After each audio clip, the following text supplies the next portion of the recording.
हरिपुर की जंगल में टूनी अपने पति बबलू के साथ रहती थी। वे दोनों पति पत्नी पंक्चर बनाने का काम करते थे। ऐसे ही एक दिन कबूतर बंटा उस दुकान पर आ जाता है। अरे मैडम, आप पंक्चर बना रही हैं? अरे भाई साहब, मैं फीमेल पक्षी हूँ तो क्या पंक्चर नहीं बना सकती? आप फिक्र ना करें, हम बहुत अच्छे से पंक्चर बनाते हैं। आपको शिकायत का मौका नहीं मिलेगा। अच्छा ठीक है। यह कहकर कबूतर बंटा वहां से चला जाता है। टूनी का पति बबलू कहता है, आज का दूसरा ग्राहक था ये। इतनी मेहनत के बाद कमाई भी नहीं होती। सुनिए, हमारा ज़्यादा फायदा नहीं हो रहा है क्योंकि दिन में मात्र 20 ही पंक्चर बना पाते हैं। हमें कम से कम 30 पंक्चर बनाने होंगे। अच्छा ठीक है, मैं कोई जुगाड़ करता हूँ। दूसरी तरफ कालू कौवा भी पंक्चर बनाने का काम करता है। अरे टूनी तो मात्र 20 ही पंक्चर बनाते हैं। अब मैं दिन में 50 पंक्चर बना के दिखाऊंगा। मुझे इसके लिए एक चाल चलना पड़ेगा। कालू कौवा का पत्नी गोरी कौवी से कहता है, सुनो गोरी, तुम्हें एक काम करना होगा, तभी हमारे दुकान पर दिन में 50 पंक्चर बनने आएंगे। ये लो पिन, कल सुबह होते ही तुम सड़क के पास चले जाना और सड़क पर एक तरफ से पिन को गिरा देना ताकि उनकी गाड़ी पंक्चर हो जाए और वे मेरे पास ठीक करने आए। अगले दिन सुबह गोरी पिन लेकर सड़क के पास चले जाते हैं। वे दूर दूर तक सड़क पर पिन को गिरा, फिर उस सड़क से जो भी गाड़ी गुजरता था वो पंक्चर हो जाते थे। पास में ही कालू कौवा का पंक्चर दुकान होता था। वे गाड़ी पंक्चर दुकान पर लगा दिया करता था।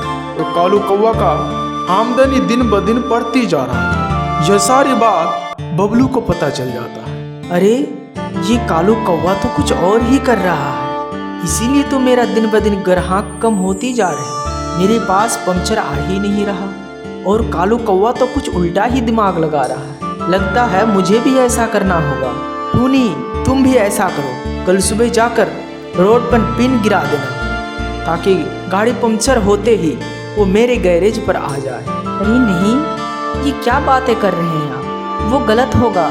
हमें धोखा से पंक्चर और पैसा नहीं कमाना है। तभी कालू कौवा एक पंक्चर बनाने का मशीन ले आता है। टूनी, ए टूनी, ये देखो पंक्चर बनाने का मशीन। ये मशीन तुम ले लो, दिन में 50 पंक्चर बना पाओगे। अरे कालू भैया, मैं पंक्चर कहाँ से बनाऊँ? मेरे पास तो पंक्चर आ ही नहीं रहा। दिन में मुश्किल से 20 पंक्चर आता था, अब तो वो भी नहीं आ रहा। फिर मेरी एक बात ध्यान से सुनो, अगर तुम्हारी दुकान पर पंक्चर वाले नहीं आते हैं तुम मेरे यहाँ रह जाओ, मैं तुम्हें 20% दूंगा।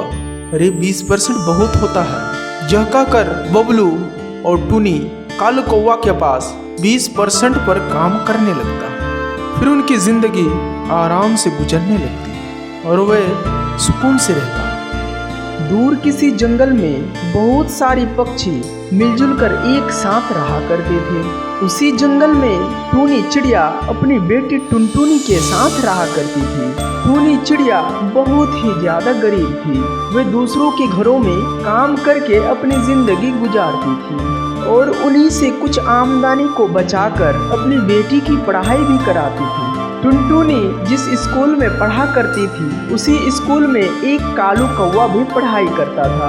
कालू कौवा टुनटुनी से कहती है, अरे क्या रे टुनटुनी, तुम अपनी औकात क्यों भूल जाती हो? तुम एक गरीब पंछी हो और इतनी अमीर स्कूल में क्यों पढ़ने आई हो? बेचारी टुनटुनी कुछ नहीं बोल पाती और टुनटुनी वहाँ से चली जाती है। इसी तरह कुछ समय बीत जाता है। फिर कुछ दिन के बाद 15 अगस्त आ जाता है। तभी स्कूल के फील्ड में कालू कौवा खड़ा होता है। टुनटुनी उसके पास चला जाता है। टुनटुनी कालू कौवा से कहने लगता है, कालू भैया, क्या आप मेरे साथ प्रोग्राम करेंगे? देख टूनी, तुम जैसी गरीब पंछी के साथ प्रोग्राम कौन करना चाहेगा? जहाँ तक बात स्कूल का है, जब एक ही स्कूल में पढ़ाई करते हैं तो हमें प्रोग्राम तो साथ में करना ही होगा। यह कहकर कालू कौवा टुनटुनी से कहता है, ठीक है टुनटुनी, चलो प्रोग्राम में शामिल होते हैं। वहाँ बहुत सारे पंछी आ गए होंगे। कालू कौवा, टुनटुनी चिड़िया और सारे पंछी प्रोग्राम में शामिल होते हैं। मास्टर बबलू भाषण दे रहे होते हैं। बच्चों, आज 15 अगस्त है। आज 15 अगस्त का दिन है। इसी दिन हमारा देश आज़ाद हुआ था। इसीलिए 15 अगस्त को हम एक पर्व के रूप में मनाते हैं। सारे पंछी प्रोग्राम खत्म कर मिठाई लेकर अपने अपने घर चले जाते हैं। एक बड़ा ही खूबसूरत जंगल था। उस जंगल में काफी सारे पेड़ लगे हुए थे। उन दरख्तों में काफी सारी पंछियां अपने अपने घोंसले बनाए हुए होते हैं, जिस पर वे पक्षी अपनी जिंदगी बसर कर रहे होते हैं। सारे पक्षी बहुत ही ज़्यादा खुश थे, क्योंकि उस जंगल में बहुत ही सुकून था। उस जंगल में ना ही कोई उसे तंग करता और ना ही कोई शिकारी के लिए आता। इस वजह से उस जंगल में सारे पक्षी बहुत ही अपनी आज़ादी के साथ जिंदगी गुजार रही थी। अरे दोस्तों, ये जंगल कितना सुंदर है और इस जंगल में कितना सुकून है। और तो और इस जंगल में कोई शिकारी भी नहीं आता। हाँ चिड़िया बहन, इस जंगल में बहुत ही ज़्यादा सुकून है और हमें दूर कहीं दाना ढूंढने भी नहीं जाना पड़ता। हमें दाना भी पास में मिल जाता है। और तो और ना ही इस जंगल में कोई शिकारी आता और ना ही जानवर और ना ही चील हैं। हमें किसी की खतरा भी नहीं है। चलो चलो पंछियों, चलो सब अपना अपना काम पर चलो और जाकर दाना ढूंढो। हाँ हाँ चिड़िया बहन, हाँ चले, हम सब दाना ढूंढने चलते हैं। यह कहकर सभी पंछियां दाना ढूंढने चले जाते हैं। कौवा और तोता दाना ढूंढ रहे होते हैं। तभी तोते की नज़र एक जमीन पर पड़े दाना पर नजर आता है। तभी झट से उस दाने के पास कालू कौवा और तोता दोनों आ जाता है। कालू कौवा तोता से कहता है, अरे तोता भाई, दाना तो एक ही है और हम दो हैं। दाना तुम लोगे या मैं? कालू भाई, ये दाना आप ले लो, मैं अपने लिए दूसरा दाना ढूंढ लूँगा। अरे अरे तोता, यह दाना मैं क्यों लूँगा? यह दाना तुम रख लो, मैं कोई दूसरा और दाना ढूंढ लूँगा। अरे नहीं नहीं कौवा भैया, आप बड़े हो, ये दाना आप रख लो। अरे नहीं नहीं तोता, तुम छोटे हो, छोटे की कदर करना चाहिए। ये दाना तुम ही रखो, मैं तो बड़ा हूँ, मैं कहीं भी ढूंढ लूँगा। कौवा और तोता बहस कर रहे होते हैं। तभी वहाँ बुलबुल आ जाता है और दाना लेकर चला जाता है। अरे कालू भाई, ये दाना तो बुलबुल लेकर उड़ गए, अब हम क्या लेंगे? अरे कोई बात नहीं तोता भाई, कोई बात नहीं, बुलबुल भी तो हमारी बहन है, हम फिर जंगल में दूसरी दाना ढूंढ लेंगे। इसी तरह वे सारे पक्षी एक दूसरे से बहुत ही प्यार के साथ रह रहे थे। रात होते ही सारे पंछी सो जाते हैं। तभी पेड़ एक दूसरे से बात करने लगते हैं। भैया, ये जंगल कितना सुंदर है। इस जंगल में हमें कोई तंग नहीं करता। अरे हाँ पेड़ भाई, ये जंगल कितना अच्छा है और कितना सुंदर भी। और तो और हमें काटने के लिए कोई शिकार भी नहीं आता। अच्छा वो सब छोड़ दरख्त भाई, ये सब बताओ आजकल क्या हो रहा है? क्या होगा भाई? रोज की तरह सुबह होती है और शाम हो जाता है। सुबह होते ही सूरज भी सर पे आकर बैठ जाता है और दिन भर हमें जलाते रहता है। रात में जाकर इस चांद की ठंडक मिलता है, जिससे हमें बहुत सुकून मिलता है। और तो और ये पंछी फोकट में हमारे ऊपर घोंसला बनाकर रहते हैं। हाँ भाई, आपने ठीक कहा, यह पंछी हमारे ऊपर बैठकर भर दिन चींची करते हैं और तो और गंदगी भी फैलाते हैं और हमें यह गंदगी बिल्कुल पसंद नहीं आता। एक बात तो और है, ये हमें कभी नहलाते भी नहीं है। साल में एक बार बारिश होती है, उसी में नहा लेता हूँ, वरना हमारे ऊपर गंदगी पूरे साल रहता है। हाँ भाई, यह पंछी तो हमारे ऊपर पूरे दिन रहते हैं और गंदा करते हैं और हमें नहलाते भी नहीं है। फोकट में पंछी हमारे ऊपर रहकर हमसे फ़ायदा उठा रहे हैं और हमें कोई फ़ायदा भी नहीं देते। तो ठीक है भाई, मैं आज से एक वादा करती हूँ, मैं अपने ऊपर किसी को भी बैठने नहीं दूंगा। और मेरे ऊपर जो इतने सारे घोंसले रखे हुए हैं मैं उनको उठाकर फेंक दूंगा। मेरा बालों की खूबसूरती भी खत्म हो रहा है। हाँ भाई, मैं भी ऐसा ही करूंगा। ये पंछी हमें सुकून से रहने नहीं देते, पूरी दिन चींची करते हैं और गंदगी फैलाते हैं। अब मैं भी ऐसा ही करूंगा, इन सबको उठाकर फेंक दूंगा। और वह पेड़ बाकी सभी पेड़ों से कहने लगता है, हाँ भाई, मेरी बात सभी पेड़ ध्यान से सुनो।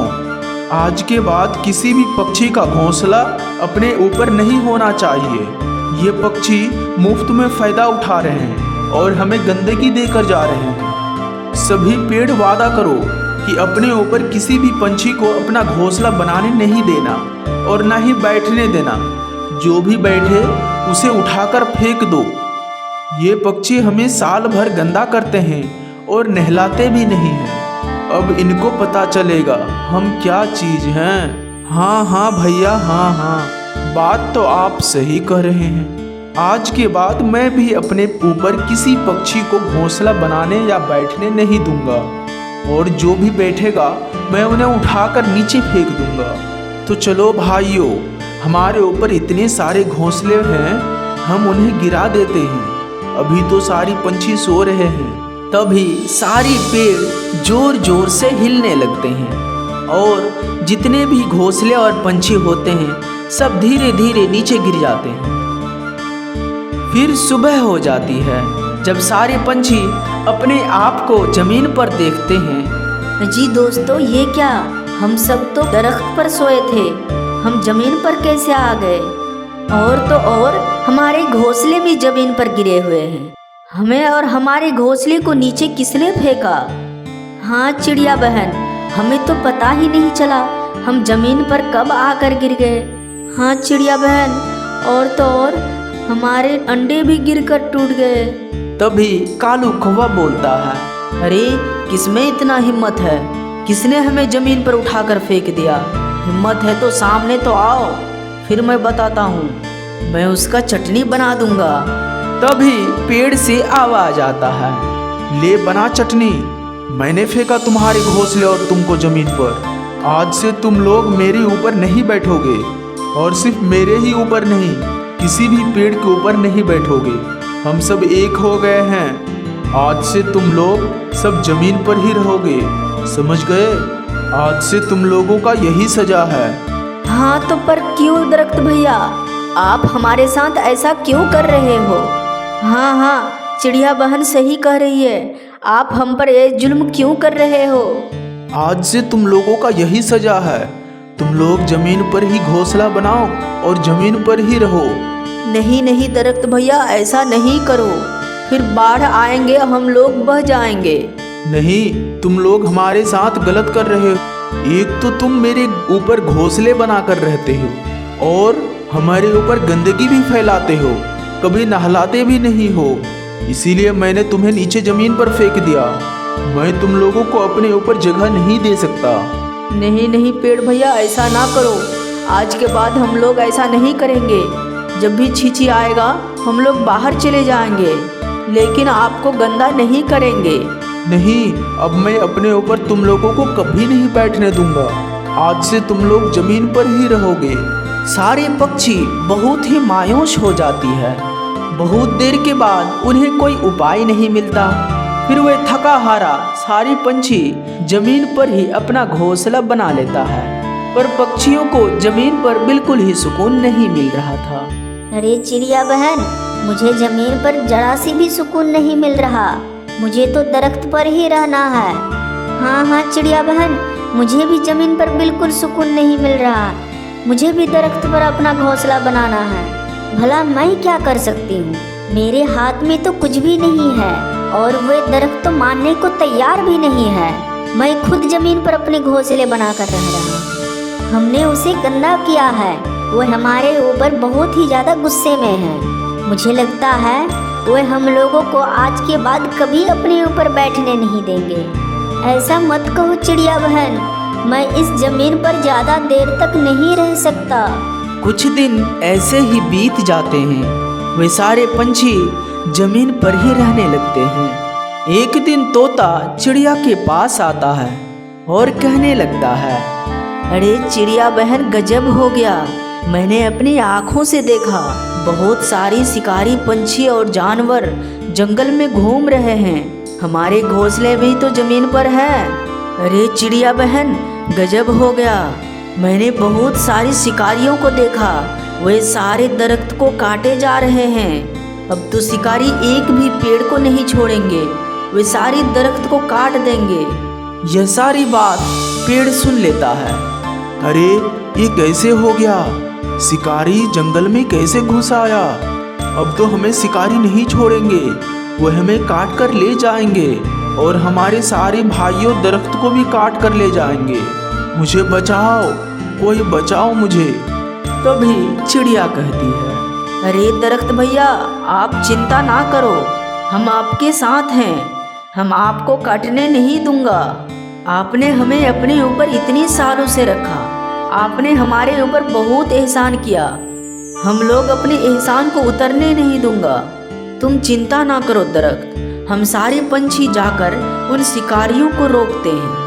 तभी सभी पंछी एक साथ बहुत दूर चले जाते हैं शिकारियों को रोकने के लिए।